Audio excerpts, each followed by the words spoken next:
Бәріне сәлем, сіздермен бірге Беймілі платформасы YouTube каналы және мен Саяжан Құдайберген. Бүгінгі видеода психометриялық тест жайында сөз қозғаймыз. Ендеше кеттік.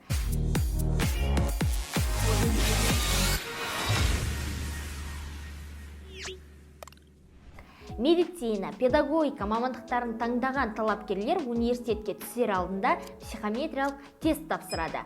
Психометриялық тест тапсырмаған талапкерлер медициналық немесе педагогикалық мамандыққа тіпті ақылы бөлімге де түсе алмайды.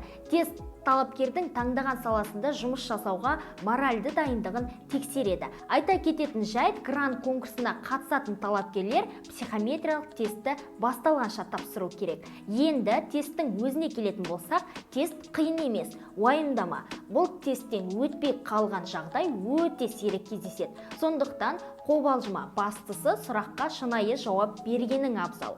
Тестілеу онлайн форматта өтеді. Психометриялық тестті медицина немесе педагогикалық мамандықта оқытатын кез келген университеттің сайтынан тапсыра аласың. Және сол тапсырған университетке оқу керек деген ереже жоқ. Мысалы, Еуразия ұлттық университетіне тапсырсаң да, басқа университетке оқуға түсе аласың. Алдағы уақытта психометриялық тестке өтінім жіберу туралы толық ақпаратты айтатын боламыз. Бізбен бірге болыңыздар. Видео пайдалы болса, лайк басып, бізге тіркелуді ұмытпаңыздар. Сіздермен бірге болған Беймілі платформасы YouTube каналы және де мен Саяжан Құдайберген. Келесі кездескенше аман сау болыңыздар.